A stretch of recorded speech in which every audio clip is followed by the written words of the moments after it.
Bonsoir. Le président de la CENI, Corneille Nangaa, et l'ambassadeur de France ont circulé dans quelques centres d'enrôlement. Question d'évaluer les opérations Kintambo et Gombe, point ciblé par ces deux personnalités. Ce reportage est signé à l'Enoka, Véambata, Jules Boulempi.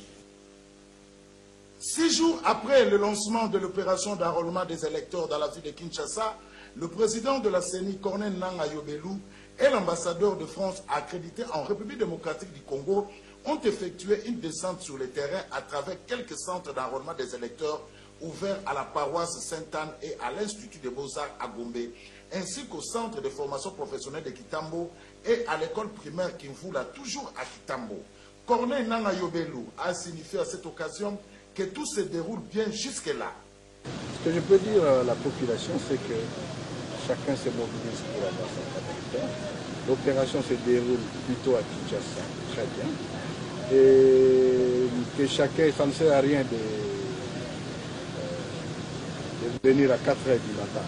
L'opération va durer 90 jours. Et vous verrez que d'ici un mois, c'est nous qui serons en train de chercher les réponses. Ça ne sert à rien de se presser. Et l'opération se déroule bien. C'est à qui que nous avons les opérateurs de saisie les plus performants. L'opération se déroule et au fur et à mesure, nous allons progresser et bientôt nous allons avoir notre fichier. L'ambassadeur de France accrédité en République démocratique du Congo de son côté a déclaré qu'en dehors de petites difficultés d'ordre technique, tout se passe bien et a encouragé les Congolais à s'enrôler massivement pour les élections futures. Il y a des petits problèmes, il y a des problèmes techniques, il y a des problèmes qui sont parfois incontournables, inévitables, mais je crois que ces problèmes doivent faire l'objet d'une concertation, doivent faire l'objet progressivement d'une résolution. Et il faut encore une fois, comme je viens de le dire, que les Kinois ne se sentent pas découragés par des conditions initiales, mais soient conscients d'abord des efforts qui sont faits, y compris non seulement par la CENI naturellement, mais par les partenaires techniques et financiers, qui seront faits et qui pourront être faits dans l'avenir, et que, encore une fois, le résultat soit à la mesure, moi ce que j'ai vu sur... Le diplomate français a, à l'occasion de cette visite de terrain, laissé entendre que la centrale électorale de la RDC continuera à bénéficier du soutien des partenaires internationaux. Des doutes persistent quant à la tenue des élections, malgré les lancements des opérations d'identification et d'enrôlement des électeurs à Kinshasa. Point de vue partagé par Léopold Ouattara, président du bureau du mouvement lumumbariste progressiste, parti cher à Franck Diongo. Il est au micro de Emma Katunda et Véambata. L'épisode du cinéma du gouvernement Bruno Tshibala au Parlement hier, certes, ils ont déposé ce qu'ils ont préféré appeler la loi des finances pour l'exercice 2017. C'est quand même bizarre de déposer une loi des finances à mi-année. Ce sera pour quel exercice? On a évolué de janvier jusqu'au mois de mai, et bien, déjà nous sommes au mois de juin avec des crédits provisoires. Et maintenant on fait une proposition de budget. De quelle période à quelle période? C'est bizarre. Et ils se sont hasardés à doubler la proposition laissée par Matata Pognon, acceptée par la suite par Sani Balibanga.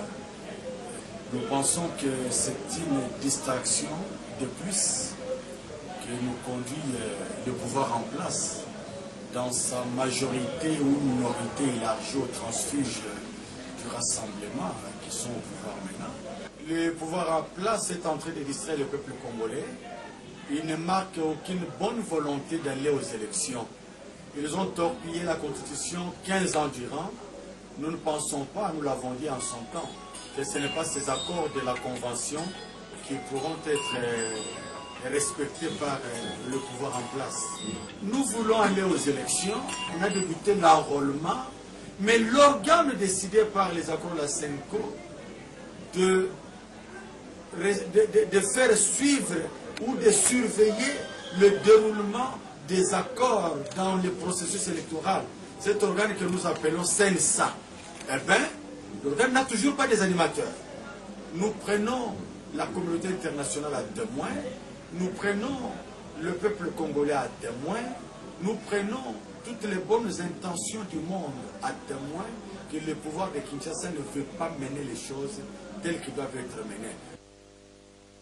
Le dignitaire du régime Kabila dans le collimateur du département de trésor américain, une tête, pas deux moindres. Il s'agit du général en chef de la sécurité du chef de l'État, François Olenga, qui subit, comme tant d'autres, évidemment, le coup plat de Washington. Le général François Olenga subit le coup plat du département du Trésor américain 4 jours après la publication de la liste reprenant 9 personnalités, tant civiles que militaires, sanctionnées par Bruxelles en accord avec l'Union européenne. Cette sanction cible est dictée par les manœuvres orchestrées par ces dignes fils du pays, en entrave avec le processus électoral et à l'atteinte du droit de l'homme. 4 jours suffisent pour déclarer François Olenga persona non grata dans les organisations euro-américaines, fustigeant les complots contre la République démocratique du Congo. Fondamentalement, le chef de la maison militaire du chef de l'État, interdit de voyage sur les territoires américains, ne peut plus accéder librement à ses comptes financiers placés en Amérique. L'annonce de cette nouvelle, intervenue hier, jeudi 1er juin, constitue un message fort sur le reste de ceux qui s'impatientent pour déballer le nom à l'attente. Après avoir menacé Donald Trump, passe à l'acte, c'est effectif, les États-Unis se retirent de l'accord de Paris sur l'environnement. Ici, lui, Maris Atundou, l'un des participants aux assises de Paris, a donné son point de vue. Il est au micro de Fiston Kia. Pour le cas de l'accord de Paris, les États-Unis estiment qu'ils ont été lésés, offensés par cet accord qui pour eux représente 2 poids 2 mesures.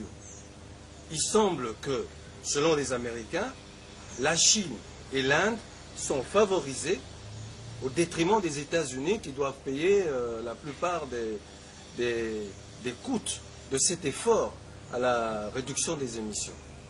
Je pense qu'il y a un grand travail à faire au plan de la diplomatie climatique. Il doit faire un grand effort pour essayer de mettre tout le monde d'accord. J'espère simplement que le nouveau leadership français aura à tenir compte de cette position. Parce que je pense que M. Macron sera à la hauteur et que les premiers contacts avec Donald Trump, président des États-Unis, sont déjà assez bien, humainement parlant, sont assez bien pour permettre l'évolution. Quoique les 2 positions, vous devez savoir que c'est un président des États-Unis qui a parlé. Ce n'est pas le secrétaire général des Nations Unies. Et les États-Unis sont les premiers donateurs de l'Organisation des Nations Unies. Nous devons tenir compte de cela. Je crois qu'il n'y a pas à rejeter la position de Donald Trump, où il n'y aura pas à s'alarmer, mais il faut mieux tenir compte de la position des États-Unis sur les futures négociations. Je ne pense pas qu'il y aura, à proprement parler, une inquiétude pour le Congo. Parce que la communauté internationale s'est engagée pour protéger, pour participer à l'effort global de la RDC dans la lutte contre les réchauffements climatiques. En présence du vice-premier ministre, ministre des Transports et Voies de Communication, un accord vient d'être signé entre la Régie des voies aériennes et le METESAT en vue de définir le rôle d'intervention de chaque structure dans la sécurisation de l'aviation civile. Pascal Ondier dans ce reportage. Signature ce vendredi 2 juin en présence du vice-premier ministre et ministre des Transports et Voies de Communication, José Makila Soumanda, du protocole d'accord entre la Régie des voies aériennes et la METESAT. Ce protocole d'accord permet à ces 2 entreprises du secteur des transports de définir le rôle d'intervention de chacune dans l'exercice des fonctions de sécurisation de l'aviation civile et de définir également les clés de répartition des recettes qui proviendront de la prestation des éléments météorologiques. Le directeur général de la RVA, Abdallah Bilengue, s'est dit satisfait de l'implication du vice-premier ministre José Makila qui vient de décompter une situation qui a duré plus ou moins 20 ans. La RVA et la METESAT viennent de signer un protocole d'accord qui définissent les rôles d'intervention de chacun dans l'exercice de fonctions de sécurisation de l'aviation civile. Et ce protocole détaille également la façon dont les redevances qui seront instituées, la façon dont ces redevances seront distribuées entre les parties intervenantes.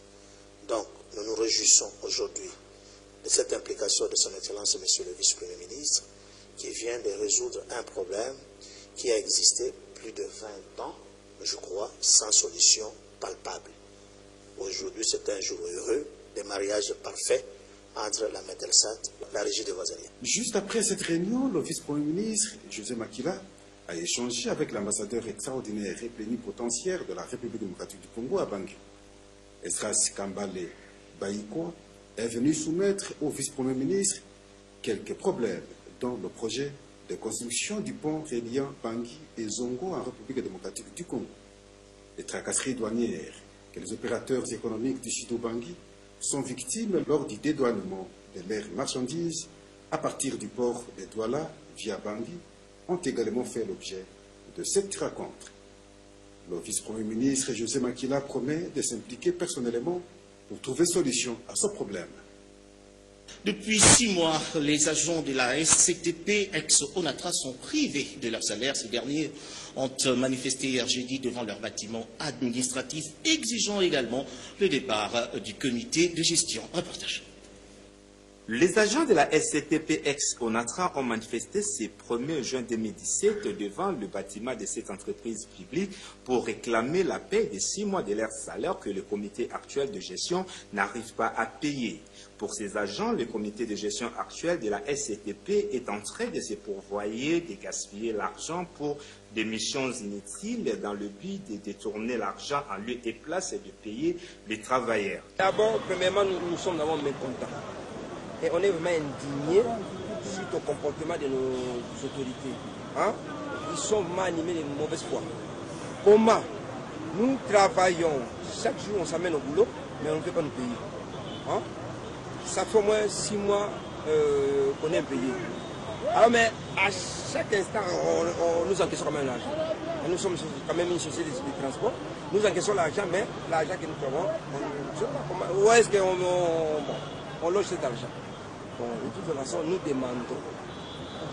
nous demandons aux autorités du pays qu'ils puissent un peu limoger l'équipe en question.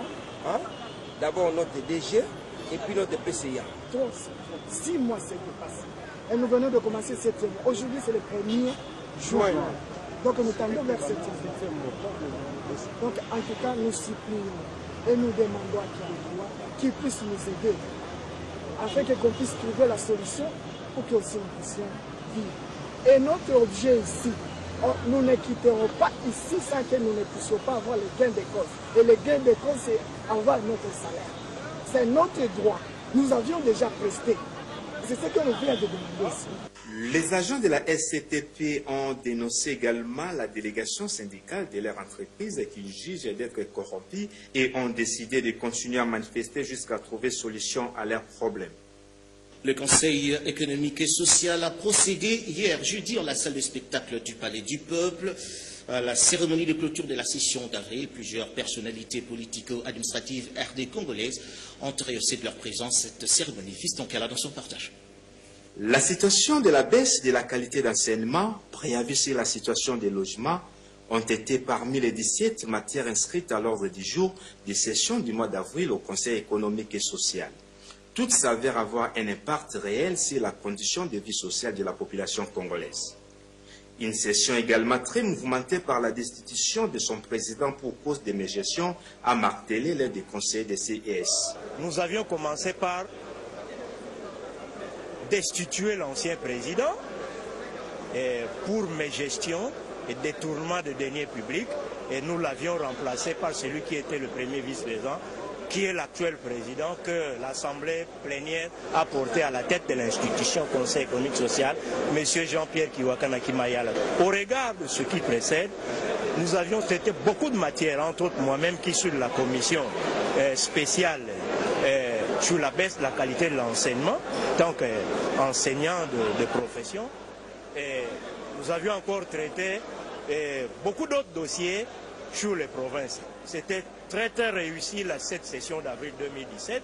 Présente à la clôture des travaux des sessions d'avril du Conseil économique et social, le gouverneur de la province de Haut-Ouélé, Lola Kisanga, a exprimé sa considération à l'institution et souhaite le renforcement de son action pour atteindre des résultats escomptés. Vous savez que le Conseil économique et social est une très grande institution dans un pays et a fortiori un État qui s'inspire du modèle de la démocratie. Le Conseil économique et social regorge à son sein une expertise variée. La province du Haut-Uélé, que je dirige, est venue déférer à une obligation constitutionnelle qui est également politique, pour rendre compte au Conseil économique et social de la situation socio-économique de notre province. Les conseillers de la République vont se retrouver très prochainement à l'intercession pour préparer la prochaine session qui sera programmée au mois d'août. La RDC a commémoré hier, jeudi, le 7e anniversaire de l'assassinat de Floribert Chebeya ainsi que de son chauffeur Fidel Bazana. Un anniversaire commémoré dans un climat plus ou moins malsain en République démocratique du Congo où le droit de l'homme est bafoué. Commentaire de Titi Volumbo. Il y a 7 ans, en République démocratique du Congo, Floribert Chebeya, fondateur de l'ONG de défense des droits de l'homme, La Voix des Sans-Voix, était retrouvé mort dans sa voiture et son chauffeur Fidel Bazana porté disparu. Floribert Chebeya s'était rendu la veille à une convocation de l'inspecteur général de la police nationale, le général John Numbi. Depuis, l'affaire a été jugée en première instance et en appel par la justice congolaise. Mais 7 ans après, les zones d'ombre sont toujours nombreuses. Les proches des victimes dénoncent une parodie de justice et se tournent désormais vers le Sénégal où une procédure contre l'un des suspects est en cours. L'affaire Chebeya Bazana a déjà fait l'objet de 2 procès devant la justice congolaise. En 2011, la Cour militaire de Kinshasa poursuit 8 policiers dont 3 sont en fuite. 4 sont condamnés à mort et un autre à perpétuité. En 2015, l'affaire est jugée en appel par la Haute Cour militaire de Kinshasa. Au procès, 4 des policiers sont acquittés à leur tour, faute de preuves. Le 5e, le colonel Daniel Moukalai, voit sa peine réduite à 15 ans de prison. Quant aux poursuites contre les 3 fugitifs, elles sont suspendues. Pour les parties civiles, c'est la douche froide. Elle dénonce une parodie de justice. Dès lors, pour elle, il n'y a plus rien à attendre de la justice congolaise. À l'occasion de ce triste anniversaire, hier jeudi 1er juin 2017, Ronsté Makenda, actuel directeur exécutif de la VSV, a conduit une forte délégation des frères, sœurs, collègues et amis et connaissances venus partager cette fois de plus ses souvenirs atroces sur la tombe de Floribert Chebeya au cimetière de Menseke Fouti, nouvelle cité, dans la commune de Mongafula. La tombe où seraient jetés les corps de Fidel Bazana est restée introuvable. Les criminels et les commanditaires du double assassinat n'ont jamais voulu l'indiquer. Dans cette délégation, on a pu noter particulièrement la présence des responsables de la VSV, des représentants de la Commission nationale des droits de l'homme, des chancelleries occidentales, de nombreux activistes des droits humains tels que Christopher Ngoy et Gloria de la section quinoise de la Lucha sont venus honorer la mémoire des disparus. Dans son mot de circonstances, Ronsté Makenda a indiqué que ce 7e anniversaire est commémoré dans un contexte particulier où la RDC peine encore à se hisser au rang de l'homme démocratique pour lequel Floribert Chebeya s'est battu pendant plus de 2 décennies avant son assassinat. À l'occasion de cette commémoration, il a rappelé aux uns et aux autres que le 1er juin de chaque année est désormais consacré Journée nationale des défenseurs des droits de l'homme. Toujours en rapport avec la commémoration de l'assassinat de l'activiste des droits de l'homme Floribert Chebeya, la population quinoise interrogée donne son point de vue au micro du Canal King Télévision. Pour l'ensemble du pays, par rapport à Floribert Chebeya, il a été un grand homme et le peuple ne doit pas l'oublier parce qu'il s'est énormément battu pour nous, surtout nous la population, et c'est pourquoi il a payé de sa vie. Et je voulais encore rentrer pour les activités de l'homme qui restent, pour ne pas avoir peur de la mort. Et aussi, je demande à l'État congolais de pouvoir immortaliser ces 30 personnes parce qu'il a trop fait pour nous. Moi, je dirais ceci aux autres activistes des droits humains, de continuer toujours la lutte. Chebeya n'était pas les seuls à pratiquer les droits de l'homme, mais ils doivent continuer la lutte, puisqu'aujourd'hui, nous voyons, malgré tout, ce n'est pas respecté, mais les autres doivent enjamber l'étape de penser Chebeya. C'est ça que moi, je pourrais dire à l'autre. Le message que je peux lancer aux autorités du pays, aujourd'hui, nous voyons, il y a des catastrophes. Le gens ne respecte pas les droits de l'homme. l'homme aujourd'hui est pris comme un animal ou comme quelque chose de rien. Alors aujourd'hui, si l'on tue les gens, l'on malmène les gens, c'est entre les yeux des gens, ça ne veut rien dire. Les gens puissent continuer la lutte comme Chébéa l'avait laissé. Nous avons le souvenir que moi je me rappelle de Chébéa est qu'il a mis en pratique les activistes des droits de l'homme et puis cela est aujourd'hui en pratique. Place donc à la revue de presse avec Lydie Loufouladio. Bonsoir.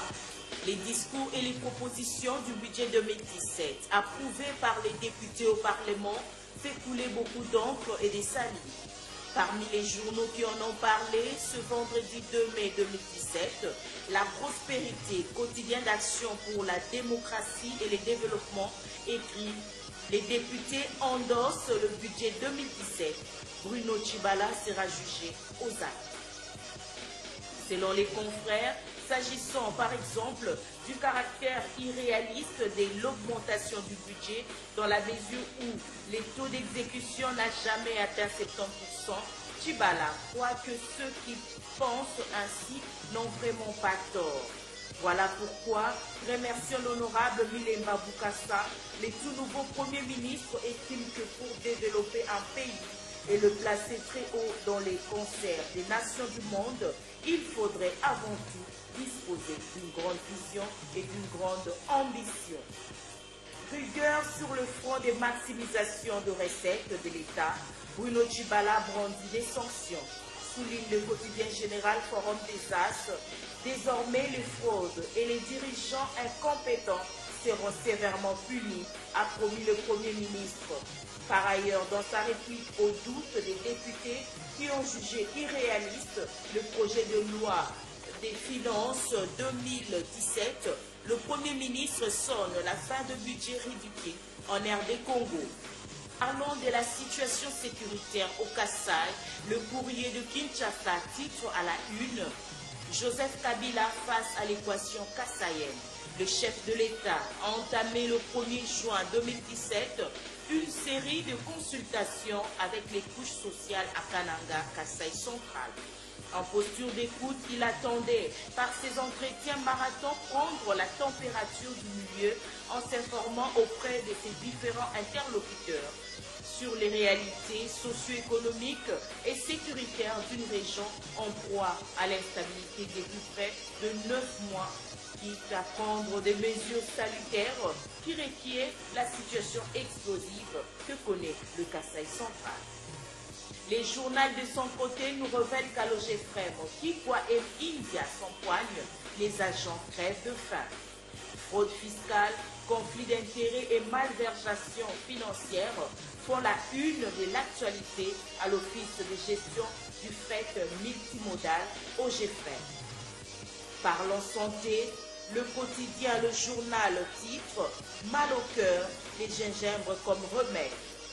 Si avoir mal au cœur peut s'avérer très désagréable, gingembre et cœur font heureusement souvent bon ménage. Son rhizome contiendrait en effet des propriétés fort utiles en cas de nausée. C'en est fini pour ce soir. Merci et bonsoir.